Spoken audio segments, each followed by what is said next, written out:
On today's Patriot Nation podcast, we are joined by one of our favorite guests. It is Phil Perry in the house. We are talking all things Patriots offseason. It's going to be a heck of a show, so buckle up and cue the music.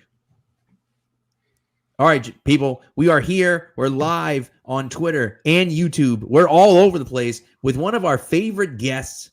You can see him down here at the bottom, Phil Perry from NBC Sports Boston. Phil, thanks so much for joining us again. We really appreciate it. Of course, guys. Happy to chat. What's going on? Good time to have you too. A big fan of the Next Pats podcast. Do a lot of draft research. Yep. So I liked your trade up recently. We'll have to get right into that with Zach Wilson, the Gilmore trade. I don't think that's out of the realm of possibility. I'm the more time that goes by, the more I feel like it is out of the realm of possibility. But I'm still happy to talk about it. The more I guess the more likely one, I guess, would be a Gilmore situation, right? What would you get for him? Would they trade him? I guess we can hop right into that because that's a name, right? You always see Belichick kind of fill the gap between, days 2 and 3. Obviously they lose their own third rounder, which would have been, I think, around 72. Around there, they pick at 46 and not till 96. So how do they kind of fill the gap there? That could be an interesting spot to kind of do it. Yeah, no doubt. And I think you look at what's going on with Stefan Gilmore and his contract, and he's scheduled to play on a base salary of $7 million next year. Not sure how likely that is. So, what's got to give? Either the Patriots are going to re-up him and pay him closer to market value, and the guy is still one of the best corners in football, or you end up trying to make the most of what's still a very valuable asset to your roster. And I think would be considered such around the NFL. I know he's on the other side of 30, and I know, I would not call last year a down year. He was Defensive Player of the Year 2 years ago. Was last year as dominant? No, probably not, but the guy's still very good. And I think people would value that. I really do. I look at some of the money that's getting paid out to, younger corners that are free agents. And so those situations are different, but it just tells you how valuable that position is, especially to have a number one guy, which he still is. And so I look at teams around the league that need corners desperately, whether it's the Niners, the Cowboys, teams that want to compete next year. Having Stefan Gilmore, even though he's over 30 years old, could do a lot for your team. And I think, you're not getting a first round pick for Stefan Gilmore, but would you maybe get a second? Because I think there might be teams out there that would value him that way.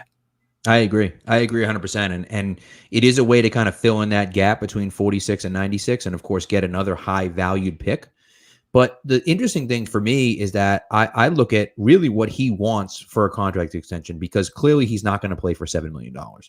And so, while you're in the process of paying him more this year, you're going to look at it and say, okay, hey, what do you want for a contract extension? And I think what it comes down to is what Gilmore wants. If Gilmore wants 2 more years, so in other words, this year and then 2 more, I'd do that in a heartbeat, in a New York minute, as they say.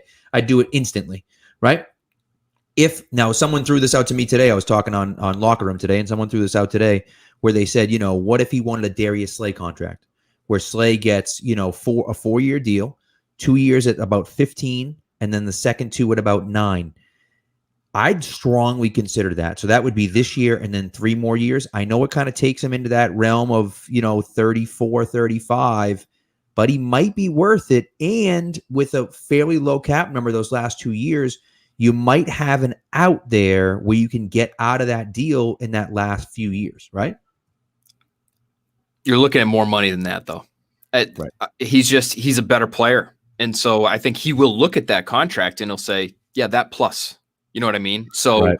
Whatever Slay's getting, whatever that average annual value is, plus. I mean, you're talking about Jalen Ramsey, who, again, different situation, younger player, really good, arguably the best in football right now. $20 million a year. Right. Gilmore doesn't have to be 20, probably, in his mind. I would be surprised if he was pushing for that and willing to die on that hill. But does he want to be 17? Right. Does he want to be 18?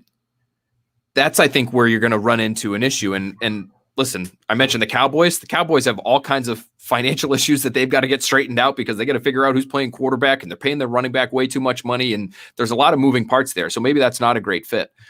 But maybe the Niners, on a short-term sort of deal where they have all of this talent that's on their roster that are on rookie contracts, It's really how they've had such a great team despite paying Jimmy Garoppolo way over market for what he's given them performance-wise, is that they've got a lot of cheap young talent on that roster right now.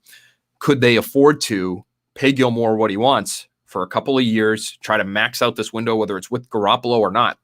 Bridgewater, Darnold, whoever, somebody in the draft, I don't know. But maybe that ends up being a fit because they feel like they can make that work for the Patriots. I mean, they could, in theory, make it work too. They've got all kinds of space. The Patriots right now, not only do they have a lot of space this offseason, and this could change, but as it stands right now, no team has fewer cap commitments in 2022 or 2023 than the New England Patriots. So they've got a lot of flexibility right now. And if they really want to pay Stefan Gilmore and really make sure he's around for the next 2-3 years, they could do it. I'm not sure where they're at in terms of that value chart and how they weigh things there. Right. And kind of switching it over too, we can't go an episode or a week without talking about the quarterback situation until it's actually figured out. An episode a week, it's like it's an hour, day. Ryan. Well, for you, it's all the time because you're all over TV and everything too. But for us, we can't get off this topic, and no one around here can. Obviously, you floated out names. Mariota seems to be your number one kind of, I guess, if you want to go the bridge route, right? I guess give me some names, right? Like what are they doing here? There's, I know Paul Perillo wrote something about, sticking with Stidham and controlling the cap. And then, obviously there's a lot of, you can't go down that road anymore, Pat. It's just, it's we'll get killed. Everyone's leaving the stream now. Cam Newton, Jimmy Garoppolo, like what are they going to do? Do they go up and get a guy? Do they take a Mac Jones? Like there's so many different avenues, and we're only obviously thankfully 2 weeks away from free agency. So hopefully some ducks start to fall, but we're right back where we were at the end of week 17 versus the Jets. What are we going to do? We've got to add. And so trade, free agency, draft. I'm first looking at trade because at least if you go that route, the timing of it helps. You could make a trade happen right now, tonight. You could announce it. We've seen it happen. Lions, Rams. You could work something out in an hour and make it official. And then at least when free agency does roll around, which is upcoming, as you mentioned, Ryan, it's on the horizon. Then when that starts, and even during the legal tampering period, a couple days before that starts, you can at least point to that guy and say, hey, Allen Robinson, hey, Chris Godwin, those guys make good franchise, but just, hey, we have a professional caliber quarterback on our roster who's going to be throwing you passes. He might not be an all-pro. He's probably not going to be. But at least it's somebody that they could look at and say, if I go there, we can be a competitive football team. Because you don't have that right now, in my opinion. Whether you believe in Jarrett Stidham or not, it's not necessarily about what we believe. It's about what the guys that you're trying to attract to your team to play for you in 2021 believe. And so that to me is why trade is appealing. That to me is why Marcus Mariota is appealing. That's why he's more appealing than Jimmy Garoppolo, because if you do trade, the contracts come with it. And Marcus Mariota is just a cheaper contract. It just is. I know if he hits all of his incentives, it ends up being $20 million spread out over 2 years over your cap. It's, 11 this year, 10 next year. I'm not worrying about that. Number one, once you bring him in, you can rework the deal. And there have been reports. I know Greg Bedard reported recently that, or had it on his podcast, that he's heard that Mariota is not willing to work on his deal. And if that's the case, I could see teams being sour on that and saying, okay, well, we're not going to trade for you. The Raiders aren't going to keep you. So you're going to get released. You're going to be on a new contract one way or the other. We'll make our play then. But the only issue with that is, again, you're waiting until free agency potentially, and the timing of it might end up hurting you with some of these other guys that you're trying to bring into your team. So that's why I'd look at trade first. And then if you get to the guys that are about to hit free agency, I like Ryan Fitzpatrick the most out of those guys that are available. I know he's old, but the guy has been a league average quarterback essentially the last 3 years. And he's a gunslinger. And I'm not sure the Patriots are going to like him all that much, to be honest with you. I'm not sure he's going to like it here all that much, to be honest with you, in terms of the culture and, the everything that comes with it. But as he told Pat McAfee earlier this offseason, he doesn't have as many choices as some of these other quarterbacks that are out there, potentially changing teams. And so if he has a chance to start, maybe he feels like it's a good place for him. So that's where I would be looking. But what's tough, guys, is the trade options are limited. Takes two to tango. The free agent options, the timing's not great. The options aren't great. And if you don't get somebody going into the draft, to me, if you want to be competitive next year, you've now backed yourselves into a corner where you have to make an aggressive move to draft somebody, maybe overdraft somebody, just so you can be competitive next year. And that's not where they want to be. So to me, they got to come away with somebody that can play in March. I agree. And to your Mariota point, yes, they may not want to make a deal, but the fact is that when you start looking at, him, and you say, okay, he doesn't want to rework the deal. So maybe you say people are souring on him, fine. But if he's going to get cut, well, why wouldn't the Raiders take then like a 5th round pick for him? Yeah, okay, that's basically zero value, but it's more value you're going to get it than if you cut him, And so maybe that's what they're waiting for. They're just sitting around waiting. Well, someone is going to, someone's going to give us a 3rd round pick for him. And, that's not going to happen. And so the question I think really then is, how long are they willing to wait? And if the Patriots are interested in him and really him mostly than other players, which Jimmy G, look, if Jimmy G gets cut and you can give him a new deal, fine.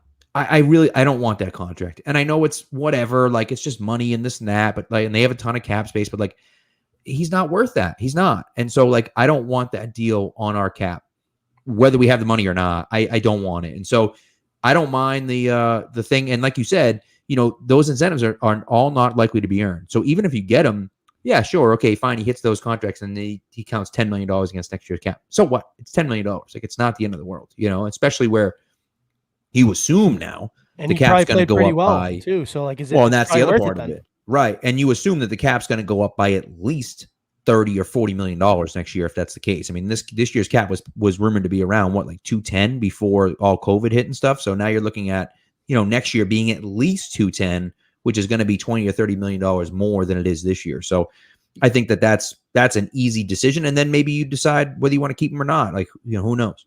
Yeah, there's still a lot of uncertainty in terms of what next year's cap might be, and it might not make that astronomical kind of leap that you're talking about. They might gradually bring it back over the next couple of years, where it's not 185 to 210, it might be 185 to 200, and then it ends up getting back to 210 the following year. Right. But still a lot of time to try to figure that out. But you'd think it's going to be more than it was this year. And again, they've got all kinds of space. And Ryan, to your point, if he plays and he plays relatively well and he starts most of your games, that's a veteran starting quarterback in the NFL. And whether you like it or not, the going rate, even on the very, very low end for that kind of player, is $20 million. That's what Teddy Bridgewater is getting per year from the Carolina Panthers. He's the lowest paid veteran starting quarterback in the NFL. And so, if that's what you have to do, it's an important position. You've got to pay. You've got to invest. If you don't want to pay, go ahead and draft somebody. And that's what I would support. The only thing with the draft, though, again, it comes down to timing. It comes down to situation. It comes down to luck. But with the draft, we can say, I don't want any of these guys. Let's just trade up and let's get aggressive and let's get our guy. I mean, good luck. Yeah. If you look at the draft between 1 and 15, you could make the argument there are 9 or 10 teams in there that should be interested in quarterbacks. And so how many teams do you have to leapfrog? How much do you have to give up in a trade to leapfrog those teams? Because they're going to be bidding as well, potentially. And maybe not. Maybe there's groupthink going on right now. Chris Sims released his quarterback rankings, which I thought were great because they get the discussion going. And we talked about it tonight on our station. Maybe these quarterbacks, the top 4 guys, and throw Mac Jones in there too, maybe they're not all of them are as highly thought of as we think they are. And so maybe somebody will slide to 15, but it's hard to predict what those teams are going to do. It's hard to go into the draft saying, we're going to get our guy in the first round, because you have no idea if that's even going to be possible for you. Before we transition to the draft, just someone asked a question here about Jordan Love specifically. Any chance a guy like that's available? Do you think? I mean, that's a long shot, but any chance a guy like that we're not thinking about all of a sudden becomes available and the Patriots can make a deal for him? I doubt it unless something's gone horribly wrong in Green Bay with Jordan Love during his first year there. I mean, they drafted him knowing that he probably wasn't going to play in year one. Yeah. He was going to be a developmental guy, and he's going to be there for whenever Aaron Rodgers moves on. And I like that thinking. I think that's what teams should be doing. Teams definitely should be doing that if you're the kind of team where you're not even sure you have a franchise quarterback. If I'm trying to think of some good examples right now of guys that are not going to be worth massive, massive extensions. I think Baker Mayfield. The Chiefs Baker Mayfield's a good example. The Chiefs did it with when they had Alex Smith. They traded up for Patrick Mahomes. I'm talking about guys that are on the rookie contracts, Pat, that are your starters, are good players. You like them. You also don't want to pay them $500 million. And I'm not saying every quarterback that's up for a new contract is going to be asking for that much because Lamar Jackson. Lamar Jackson. I think it's a worthwhile question. Are you going to give Lamar Jackson close to Patrick Mahomes money? Do you feel like you have to because he's your guy? You might. I would say you're better off investing a relatively high-end pick, first or second round, in the next quarterback and just continuing to do this. Bucky Brooks, who I'm a big fan of, worked for NFL Network. He has this theory where NFL teams should be handling the quarterback position more like college teams. When you're a college team and you have Trevor Lawrence on your roster, you don't stop recruiting quarterbacks. You know the guy's going to be gone in 4 years. So every couple of years, I mean, probably every year for these bigger programs, but every couple of years, you get the next guy. That's what NFL teams should be doing, because most of these guys, as we've seen with Jared Goff, as we've seen with Carson Wentz, are not worth the big extension, even if they're pretty good, because pretty good on a massive deal can kill your team in terms of how you want to build that thing financially. So like the Packers, I thought were smart. It wouldn't surprise me, if Bill Belichick was willing to do that sort of college approach to the quarterback position, because it seems like he's not interested in paying top market based on what we've seen with Tom Brady over the course of the last, several years of his career here. It wouldn't surprise me if he went that route. And I think he's forward thinking enough to at least give it a shot. And, who knows? We'll see. We have no idea how he's going to handle the position. It's part of the reason why we are so interested in this offseason. But I love that theory. I think it's smart. I think it's smart team building. Packers did it for years, where they would just draft quarterbacks and just, they don't have to be first or second rounders, but just continue to bring guys in and see if you hit, because there's so much value there if you hit on the guy. Right. Yeah, no. So speaking of the draft, who's your guy? Who's like the guy you're looking at, like, okay, if this guy drops, we can go up and get him? I mean, it's interesting. You talk about 12, with San Fran. Like, if that guy starts dropping and you don't have a deal with Gilmore, maybe 15 and Gilmore gets that deal done and you can get up to 12 to get the guy you want, or even at 10 with the Cowboys. Now, they may not be able to swing it financially, but, 15 and Gilmore up to 10, probably gets that deal done, So who's that guy where if, like, he starts falling, you're like, okay, you got to go get that guy? I think the way I would rank the top 4 would be Lawrence, Wilson. I like Trey Lance a lot. And so I would go Lance and then Fields, then Jones is probably how I would do it right now. I would take any of them at 15, even Mac Jones. I'm now talking myself into Mac Jones. Phil, no. I am. It's just too much value. If you hit, even if he's like, say he's Derek Carr. Right. Derek Carr is not an athletic, quote unquote, athlete at the quarterback position. He's not Patrick Mahomes. He's not Josh Allen. People keep comparing Mac Jones to Tom Brady. It doesn't have to be that. He's not the only guy who's not a great athlete who's succeeding in the NFL right now. Derek Carr, Matt Ryan is not an unbelievable athlete. It would be unbelievable value to get a Derek Carr / Matt Ryan type at number 15 overall, pay him on a rookie contract, and then build your team around that guy to give him every opportunity to succeed. Surround him with great talent at receiver. It's the Josh Allen plan. The Bills were not a great team in 2017, 2018. They drafted a guy that they thought they could build around, who had great skills that they thought would be really good in a few years. And they did it the right way. They coached him up. Brian Daboll's done a phenomenal job. They've done a great job surrounding him with talent. Cole Beasley 1 year, all of a sudden, wow, Josh Allen's become actually pretty good in the short area, believe it or not, after being one of the most inaccurate passers in football. The next year they had Stefan Diggs. Wow, he's actually pretty accurate down the field too. Funny how that works. You get a great short area receiver, you get a great deep receiver, and all of a sudden the guy can throw it anywhere he wants and have success. Like, there's value in the quarterback on a rookie contract. And Bill Belichick actually talked to us about that late last year. I think it was right before the Cardinals game, because Kyler Murray was obviously in the conversation. And if you get a guy who is even just pretty good, even if you just think Derek Carr is pretty good, that on that kind of money contract can be incredibly valuable. And so to answer your question, my guy, I think I'm probably, of the realistic options, my guy would be Trey Lance, because I do buy in on the physical skill set. And I think the mechanics are, not that I'm a quarterbacking expert, but from what you hear, from what you see, he just looks clean. He's accurate, short. He can throw it 60 yards down the field with a flick of a wrist. He obviously can run, and you can do a lot of the same things you did with Cam this year in the red zone with him. I think, everything you hear, he's an intelligent guy. Very small sample size, which would have me worried if I was in an NFL front office, but I would be willing to bet on those traits, because traits right now at that position seem to be what's working. And so that's what I would be in on. Yeah. I mean, you'd have to trust him too. It'd be such an unpatriot-like move to go up and get a guy like that, but obviously they've never had to do it. I think Jones makes the most sense typically, because when you look at the quarterbacks that they typically drafted over here, like I said, they weren't necessarily drafting starters, but they did spend a 3rd rounder on Brissett, a 2nd rounder on Garoppolo, 3rd rounder on Mallett. You can throw Stidham in there as a 4th rounder. Big come from, Power 5 schools, multi-years of experience, seniors, that kind of dealt with adversity, played big time football.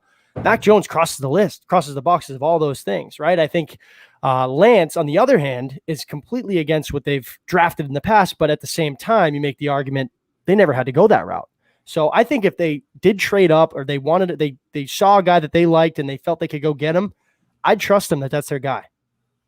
Yeah, I mean, listen, I think whoever they have confidence in, that they feel like they can coach up, I think that's the benefit that they still have. I think, relative to the rest of the league, it's not the talent on the roster, it's the talent on the sidelines. Between Bill Belichick and Josh McDaniels, you should feel pretty good that if you bring somebody in, you're going to be able to get the best out of them. And part of that is surrounding them with good talent, but you should be able to coach them up and take them to another level. That's kind of why I like Trey Lance, but you're right. He's not what they've taken in the past. What they've taken are quarterbacks from Power 5 conferences who are certain height, certain weight, that have a certain touchdown interception ratio, certain completion percentage. It's not how they're going to look at it. But like for us, it's not that hard to narrow down their options based on what they've drafted in the past, based on statistical analysis and height, weight, speed sort of analyses. Is that a word? Analyses? Is that the plural of analysi? Yes, it is. So, I think Mac Jones, when we do our prototypical Patriots list this year, we do it every year. That's what we're trying to identify, our guys that are going to be on their board, essentially, guys that they're going to be interested in based on what they've drafted in the past. Mac Jones is going to be at the top of the list. He is the prototype, I think, this year, and he's for safe. The Patriot that position. He's safe. Really is what it comes down to. You know what you're going to get. He may not be a superstar. He may not be a top 5 guy in the league like Trey Lance could develop into, but he's safe. You know what you're going to get. And that's Bill. That's what Bill does. He doesn't typically bet on athleticism and traits. Now he did a little bit last year. So maybe we're seeing a little bit of a change in philosophy for him. But I mean, that's an awfully big jump to go from drafting Kyle Duggar in the 2nd round to drafting Mac Jones, at 15 overall, Yeah, we just haven't seen it at that position, right? One indicator that would tell us that he's actually not disinterested in it, but he's not salivating for an athlete with a massive arm at that position, is the fact they didn't draft Jordan Love last year. Right. They had the opportunity to draft him. He was on the board when they traded out of the 1st round, and they opted not to. And he has more experience than Trey Lance, better competition than Trey Lance. And so, he might be my guy, but I feel pretty safe in assuming, at least right now, that he's not going to be necessarily at the top of their list, just because, we don't know everything behind the scenes. There may be a ton of differences between Jordan Love and Trey Lance, but those juicy qualities that you find in a quarterback, those physical qualities that really stand out, that really jump off the screen, I don't know if that's necessarily what they're most interested in. I mean, I asked Bill Belichick about Josh Allen this past year, and he got into a discussion about what makes a good quarterback. It wasn't athleticism, wasn't arm strength. And some general managers will list those things pretty high on the list. For Bill Belichick, it was decision-making and anticipation. Wasn't even accuracy. Accuracy used to be one of the top 2 for him. Used to be decision-making and accuracy. That was a pretty consistent answer for him for about 10 years. And then it changed ever so slightly, where He even referenced accuracy, but he put decision-making and anticipation above both of those things. And Mac Jones does both of those things well, and he's accurate. Yeah. And kind of transitioning to kind of a latter half of the show here. Tight end position, right? You go up and you get two guys just outside the top 100. It was Asiasi 98 and Keene was like 102 around there. Asiasi looks like in the brief stint we saw him, looks like he can be a reliable tight end too.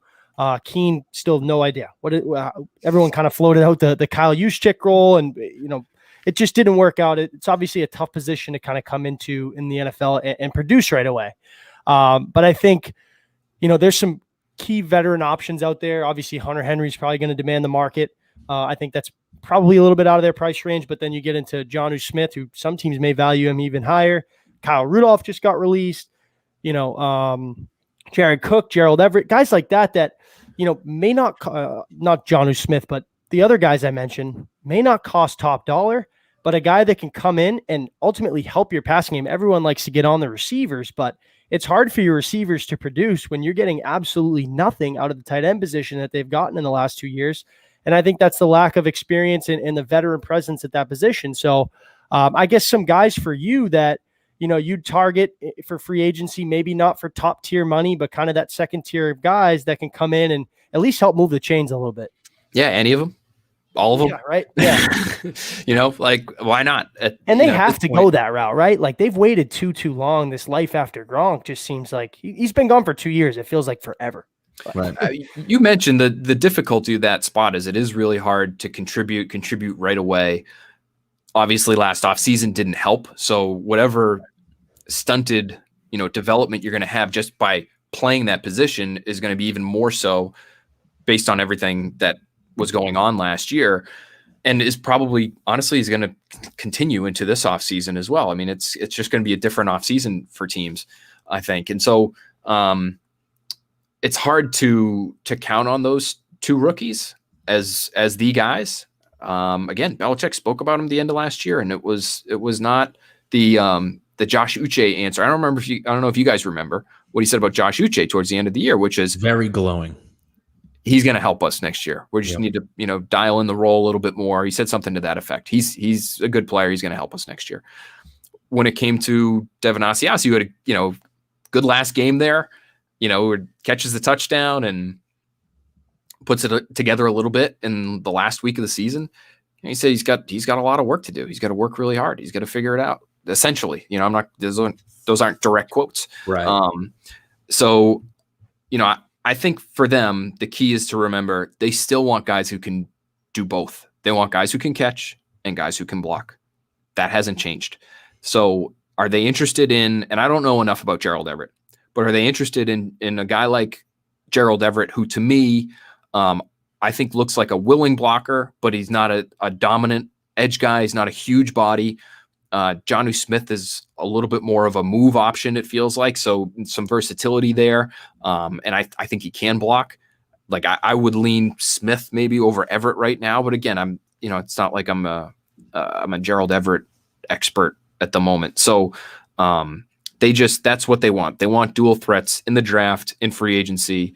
Wouldn't shock me if they were interested in Kyle Rudolph, because even though he's not a dynamic receiving option, he's a red zone receiving option. Guy's really good hands, and he's going to block. And that's an upgrade over what you have right now. So there's options for them, guys. And we're going to see more. We did a cap casualty piece, Tommy Karn and I, NFC, AFC. He did the NFC, I did the AFC. It's a bunch of options. We've already seen a couple come off from the Saints today that are going to be free, that are going to be available. And so, is it Jared Cook? Is it Eric Ebron? Is Eric Ebron a cap casualty in Pittsburgh? Right. Like those are the kinds of names we might see in the next week or so here come available. Well, and Cook is a guy that we famously have heard that they offered a fairly large contract to, and he turned it down because they didn't want to be Gronk's backup essentially before Gronk retired. But that was a situation where they were interested in him already. And so now, a few years later, it makes sense that they would try to bring him in again. Of course, you would assume now it would be on a cheaper deal, perhaps even just a 1-year deal.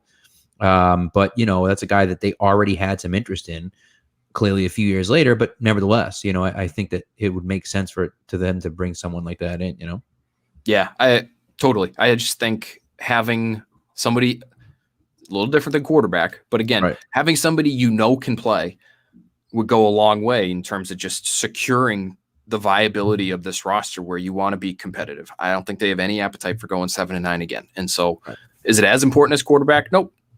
And the way they've handled the position the last few years might tell you that they would be okay with just seeing if those year 2 guys develop. And if they don't, then they don't. And they kind of roll with what they have because that's what they've done essentially the last 2 years.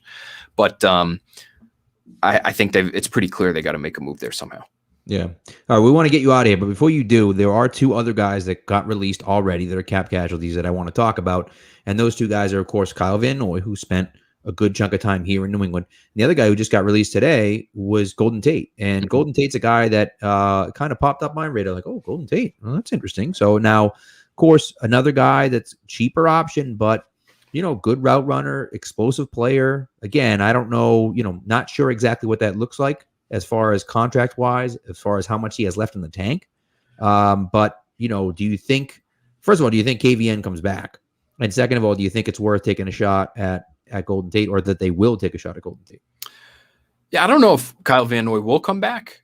I think the Patriots should look into it. I think he would be a big help. I do. Yeah. I know Dante Hightower, it sounds like, is planning on coming back. He is a huge add to the front 7 there for the Patriots. We know everything he can do in terms of his versatility, his leadership, his communication. You get exponentially better just by having that guy back. I think for me, free agency, the draft, there is no better defensive addition that they'll make this offseason than if Dante Hightower comes back. That's how important he is in my view.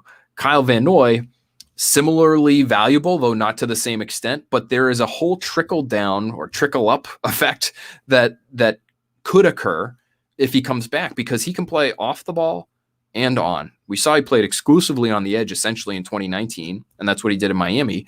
But we saw him play basically 50-50 on the end of the line of scrimmage and in the middle of the field in 2018. And they had a great defense that year too. And he could do it. He could handle it all. The communication was great. It was sound. He can play the run. He can obviously get after the passer. He understands when they want to scheme up pressure, how to run these 2- and 3-man games. So I think he would have a lot of value to them. Is it $15 million a year worth of value? That might be, even for the Patriots and all their cap space, that might be a little rich. I wouldn't be surprised if they turn their nose up at that. But the way he would make others better, if he's there, does Chase Winovich have to be a 3-down player?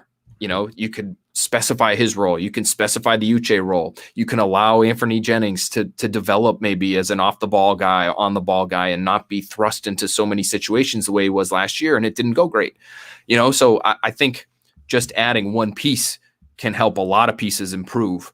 I think we're already see it with Hightower. I think you could see it with Van Noy too. And with Tate, this is sort of like the tight end answer. Like, we're going to see a lot of veteran receivers become available, and everybody that follows the Patriots is going to be interested in all of them, because they're all going to represent some level of upgrade. But competitor, versatile, inside out, that's what he has been. I don't know where he's at athletically. I don't know how much he has left, quote unquote. But again, they're in a spot where any kind of consistent professional presence would help them out, and that's what he would be, in my opinion. Yeah, no, you're right. I mean, right. Anything, literally anything at this point. Just bring me someone that can play. Just see how much it would cost. I think that's the Patriots are obviously going to benefit by the fact that they have so much cap space, but these players being released, the market's not going to be great for these guys. Unfortunately for them, these middle class, these middle tier veterans, quote unquote, the guys that are on 2nd, 3rd, 4th contracts, where teams look at them and say, we like you, but the cap is what it is, and I might be able to get 65% of your production from a guy that I draft in the 2nd or 3rd round. I'm sorry, we just can't make it work this year. That guy's going to be much cheaper. Right. That's going to happen all throughout the league. And so cost matters to the Patriots, and these guys that are going to be coming available, I think by and large are going to be good values. So you don't necessarily just jump at Golden Tate just because he's available, but those are the types of guys that are going to be free, and you might be able to pick from one of a handful of them to help make your roster better. Yeah, agreed. Appreciate it, Phil. I know you got to get out of here. I do. I appreciate you guys. You. Thanks for having me. Always fun talking with you guys, and hopefully we'll be able to talk again soon here. And hopefully you guys are staying safe. Yeah, make sure you plug yourself before you go, though, because I mean, listen, anyone. I love the little crawl at the bottom. I love the crawl at the bottom. You guys got the Twitter handle going, so at Phil A. Perry on Twitter. Make sure you're watching us. Arbella Early Edition, 6 o'clock usually. We're off tomorrow night, but we'll be back Friday. Town Fair Tire, Boston Sports tonight, all the time. Hopefully you guys are watching our Celtics coverage. And Bertrand, right? Zoe and Bertrand, you pop on there here every once in a while. Yep.